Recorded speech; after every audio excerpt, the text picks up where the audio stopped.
बिस्मिल्लाहिर्रहमानिर्रहीम अस्सलाम वालेकुम। ज़िंदगी के रंग और मैं हूं नबाहत शीरी और मेरा पैगाम मोहब्बत है जहां तक पहुंचे। आज मैं ये पैगाम उन लोगों तक पहुंचाना चाहूँगी जो अपनी अना और खुदारी के खोल में बंद रहते हैं। वो अपनी अना और खुदारी के खोल में इसलिए बंद रहते हैं कि शायद वो ज़िंदगी की इस हकीकत को भूल जाते हैं कि ज़िंदगी बहुत मुख्तसर है। इतनी मुख्तसर है कि आपको अपने अगले पल की भी खबर नहीं होती और ज़िंदगी के सफ़र के इख्तिताम के बाद जो सफ़र शुरू होने जा रहा है, वो लामतनाही है, वो ना ख़त्म होने वाला है। तो उस सफ़र के बारे में सोचने का अगर कभी ख़्याल आए, तो शायद हम अपनी अना और खुदारी के खोल से बाहर निकल कर दूसरों के मामलात को भी देख सकें। जब मैं आपसे ये बात कर रही हूँ तो मुझे कल ही की बात याद आ रही है कि जब मैं प्रोग्राम रिकॉर्ड करते वक़्त अपनी दोस्त सिमी को उसकी सालगिरह पर मुबारकबाद दे रही थी। ऐन उस वक़्त उसके वालिद साहब इस दुनिया से रुखसत हो रहे थे। मैंने जब सुबह सिमी से उठकर राब्ता कायम किया और मैंने सोचा कि मैं उसको बराह रास्त भी उसकी सालगिरह की मुबारकबाद दूँ, क्योंकि मुझे यकीन था कि वो जब मेरा प्रोग्राम सुनेगी तो मुझसे राब्ता करेगी। लेकिन उसने ऐसा नहीं किया, मुझे थोड़ा-सा ताज्जुब हुआ, जिस पर मैंने जब उससे राब्ता किया तो उसने फ़ोन नहीं उठाया।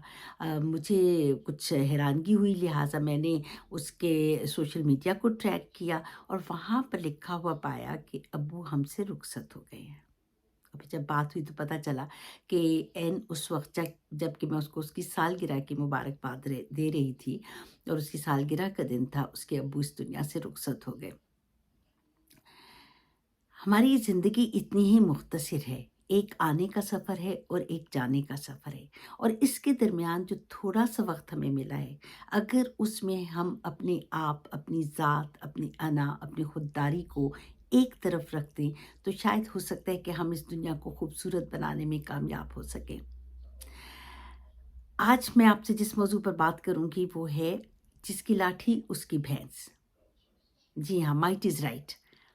लेकिन ये फ़िलॉसफ़ी कहाँ से आई? कैसे इसकी शुरुआत हुई और क्या हालात थे जिसकी वजह से इस मुहावरे की इब्तिदा हुई? उस पर आज बात करूँगी मैं आपसे, लेकिन इससे पहले मैं अपने गुज़िश्ता प्रोग्राम का एक रिव्यू ज़रूर करूँगी, जिसमें मेरे बहुत से दोस्तों ने और जो प्रोग्राम मेरा देख रहे हैं, उन्होंने अपनी राय का इज़हार किया और उन्होंने कहा कि प्रोग्राम का मौज़ू बहुत अच्छा था और हमें इस मौज़ू के ऊपर बात करनी चाहिए। बहुत शुक्रिया कि आपने प्रोग्राम को पसंद भी किया और आपने उस मौज़ू के हवाले से भी अपने ख़यालात का इज़हार किया कि ज़िम्मेदारी किसकी बनती है जब ख़ानदान जो होता है वो टूट रहा होता है। उस ख़ानदान के टूटने की ज़िम्मेदारी माँ-बाप पर होती है, उन रिश्तेदारों पर होती है जो उस ख़ानदान से जुड़े हुए होते हैं, लेकिन वो अपनी ज़िम्मेदारी पूरी करने के बजाय उस ख़ानदान को एक साथ रखने के बजाय उनको तोड़ने का सबब बनते हैं। लेकिन इस सारे में सफ़र करते हैं वो बच्चे जिनकी आँखें, जिनके दिल और जिनके दिमाग कहीं पीछे रह जाते हैं और वो ज़िंदगी में आगे बढ़ जाते हैं। लेकिन जो मंज़र उनकी आँखों में होते हैं, वो कभी नहीं मिटते। जो ज़ख्म उनके दिल को लगते हैं, वो कभी नहीं भरते और जो उनके दिमाग में जो दुःख और परेशानी रह जाती है, वो भी कभी दूर नहीं होती है। हम इस मौज़ू को गाहे-बगाहे टच करते रहेंगे और भी ऐसी बहुत सी कहानियाँ, असल वाक़यात मैं आप तक लेकर आऊँगी, जिसमें बिखरे हुए ख़ानदान की वजह से बच्चों ने किस तरह सफ़र किया और वो किन हालात में हैं। लेकिन अब बात मैं करूँगी आज के मौज़ू की, यानी माइट इज़ राइट। इसका ख़्याल मुझे क्यों आया? इसका ख़्याल मुझे इसलिए आया कि इस वक़्त जो मैं अपने इर्द-गिर्द होता देख रही हूँ, इस मुआशरे में, इस दुनिया में, तो मुझे लगता है कि सिर्फ़ वही शख़्स, वही इदारा, वही लोग अपनी बात मनवा सकते हैं, जिनके हाथ में डंडा है या जिनके पास ताकत है। आप इसको किसी भी तनाज़ुर में देख सकते हैं, आप इसको अपने मुल्क के तनाज़ुर में देख सकते हैं, आप इसको दुनिया भर में होने वाले वाक़यात के तनाज़ुर में देख सकते हैं और आप इसको अपने घर के तनाज़ुर में देख सकते हैं। हम बहैसियत माँ-बाप कोशिश करते हैं कि हम अपने बच्चों को अपनी लाठी से हाँकें। हम अपने बच्चों को वो ज़िंदगी गुज़ारने पे मजबूर करें जो हम चाहते हैं। और ये बात जो है वो शायद बहैसियत माँ-बाप हम भूल जाते हैं कि बाज़ औक़ात अपनी ताकत के इस्तेमाल से आप एक एक बच्चे की शख्सियत को कुचल रहे होते हैं और उस शख्सियत को आप उस फ्लरिश नहीं कर रहे होते, उसको फलने-फूलने नहीं दे रहे होते। या हम अपने अज़ीज़ रिश्तेदारों की बात करें या दोस्तों की बात करें, वहाँ पे भी हम माइट इज़ राइट का फ़ॉर्मूला अपनाते हैं। अगर आप खाते-पीते हैं और आपके जो रिश्तेदार हैं वो इतने वेल ऑफ नहीं हैं, तो आपकी ख़्वाहिश होगी कि जो फ़ैसला आप करें, जो काम आप मुनासिब समझते हैं उनके लिए, उनको वैसे ही करना चाहिए। क्यों? क्योंकि ताकत आपके हाथ में है। इसी तरह अगर आपके कुछ दोस्त हैं जो आपके किसी भी हैसियत से कमज़ोर हैं, आपकी ख़्वाहिश होती है कि उसको आपकी बात माननी चाहिए क्योंकि आप उससे बेहतर पोज़ीशन में हैं। तो ये माइट इज़ राइट का जो फ़ॉर्मूला है, उसकी वजह से ज़िंदगी में इम्बैलेंस है, गैर मुतवाज़न माशरा बनता है।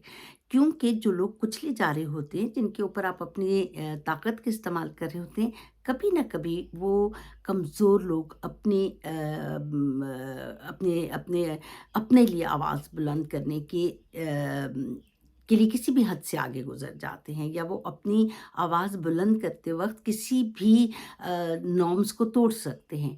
तो माशरे के इस इम्बैलेंस को ख़त्म करने के लिए, इस गैर मुतवाज़न चीज़ को ख़त्म करने के लिए हमें माइट इज़ राइट के जो मुहावरा है और माइट इज़ राइट का जो फ़ॉर्मूला है, उसको समझना होगा और उसकी बैकग्राउंड के बारे में भी जानना होगा।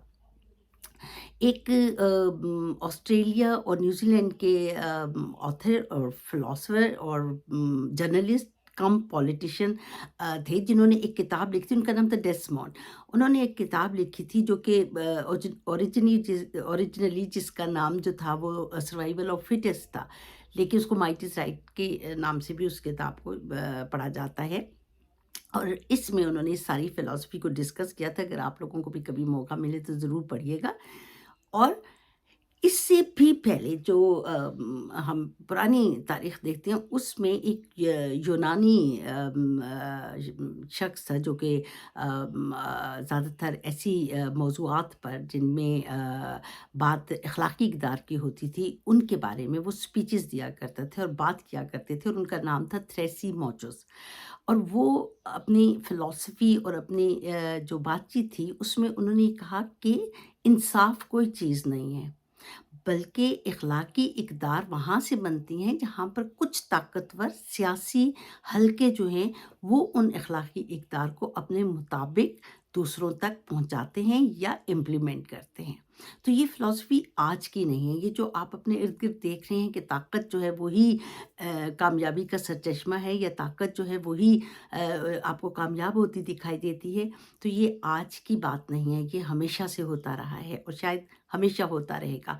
लेकिन जब हम अपनी ताकत का इस्तेमाल करते हैं, हम ये भूल जाते हैं कि जिनको कुचला जा रहा है, जो कमज़ोर हैं, वो इस सारी जो गैर मुतवाज़न और नाइंसाफ़ी पर मबनी हालात हैं, उनको हमेशा बर्दाश्त नहीं करेंगे, और कभी न कभी वो सर उठाएँगे और उसका नुकसान पूरे मुआशरे को होगा, आपको होगा, हम सबको होगा।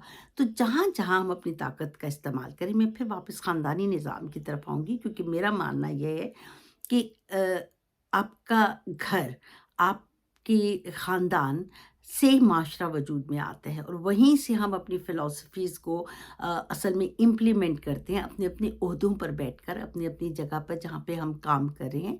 अगर हम पॉलिटिशियन हैं, आज हम देखते हैं कि हमारे सियासतदान जो हैं वो अना और खुददारी में किस कदर जकड़े हुए हैं। कोई भी 2 कदम पीछे हटने को तैयार नहीं है, कोई भी अपनी बात को लेकर दूसरे को समझाने की कोशिश नहीं कर रहा।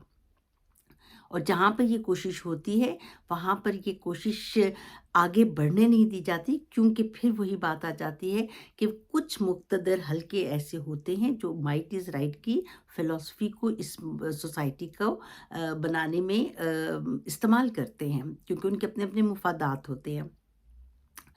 ख़ैर, मैं इस बात को ज़्यादा कॉम्प्लिकेटेड नहीं बनाऊँगी, मैं सिर्फ़ आपको आपके घर के बारे में बताऊँगी कि अगर आप अपने घर में हैं, आपके पास ताकत है, आप अगर शोहर हैं, आपके पास ताकत है, आप कमा के लाते हैं, आप अपने घरवालों पे एक सुपरमेसी कायम रखना चाहते हैं, तो प्लीज़ ऐसा मत कीजिए, क्योंकि आपके जो कमज़ोर लोग हैं आपके घर के, यानी आपकी वाइफ़ हैं, आपकी बीवी-बच्चे हैं, या और घर के अफ़राद हैं, उनको अगर आप हमेशा माइट इज़ राइट के फ़ॉर्मूले पे लेकर चलेंगे, तो हो सकता है कि वो आपकी बात पर कान धरना भी छोड़ दें और शायद हो सकता है कि एक वक़्त ऐसा आए कि वो आपके खिलाफ़ बगावत का अलम भी बुलंद कर दें। तो आपने अपने आप को इस जो माइट इज़ राइट का फ़ॉर्मूला है उससे ज़रा उस पे गौर करना है कि क्या इसके कोई कॉन्सिक्वेंसेस भी होते हैं? क्या इस किस्म की जो ताकत का इस्तेमाल है वो बाद में आपके लिए मुश्किलात भी पैदा कर सकता है? तो अपने घर से शुरू कीजिए। जब आप अपने घर में दूसरों को अहमियत देना शुरू कर देंगे, 2 कदम पीछे हट के सोचना शुरू कर देंगे, तो फिर इस माशरे में भी जब आप किसी आला ओहदे पे बैठेंगे, जब आप किसी ऐसी मनसब पर होंगे जहाँ पर आपकी बात सुनी जा रही हो, तो आप अपनी बात सुनवाते वक़्त हाथ में लाठी नहीं पकड़ेंगे और ना ही आप अपनी ताकत का इस्तेमाल करेंगे। तो शुरुआत कीजिए अपने घर से। इसी तरीके से अगर आप उस्ताद हैं, अगर आप कोई ऐसा काम कर रहे हैं जिसमें आपके अंडर बहुत से लोग काम कर रहे हैं, तो आप ये समझ लीजिए कि हमेशा आपके हाथ की लाठी आपके काम नहीं आएगी। बज़ाहिर आपको ऐसा ज़रूर लगेगा, लेकिन अगर ये ताकत का इस्तेमाल ही कामयाब होता, तो फिर माशरा जो है वो शायद बिल्कुल एक सबमिसिव माशरा होता। लेकिन हम देखते हैं कि कोई भी माशरा जो है वो सबमिसिव माशरा नहीं है। बल्कि जहाँ पर लोगों को मौका मिलता है वो अपनी आवाज़ उठाते हैं। तो वो वक़्त आने से पहले जिन लोगों के पास ताकत है, जिनके हाथ में लाठी है, उनको 2 कदम पीछे हट के सोचना चाहिए कि बहुत बड़े-बड़े फ़िलॉसफ़र्स गुज़रे हैं, बहुत किताबें लिखी गई हैं इस मुहावरे के हवाले से, इस फ़िलॉसफ़ी के हवाले से। लेकिन नतीजा यही निकला है कि ये जो ताकत का इस्तेमाल है, ये जो पावर का इस्तेमाल है, ये आपको डिसबैलेंस कर देता है, वो आपका अपना तवाज़ुन भी ख़राब कर देता है। इसी पर गौर कीजिएगा।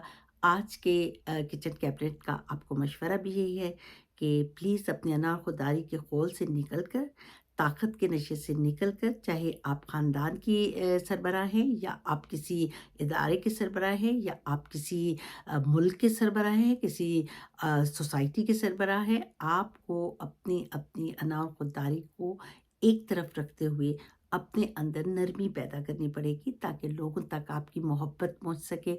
और यही पैगाम है मेरा आज आपके लिए कि अपने अपने इर्द गिर्द रहने वाले लोगों में मोहब्बत बांटिए। यही माशरे को खूबसूरत बनाएगी, यही घरों को खूबसूरत बनाएगी। इजाज़त दीजिए। अल्लाह हाफिज़।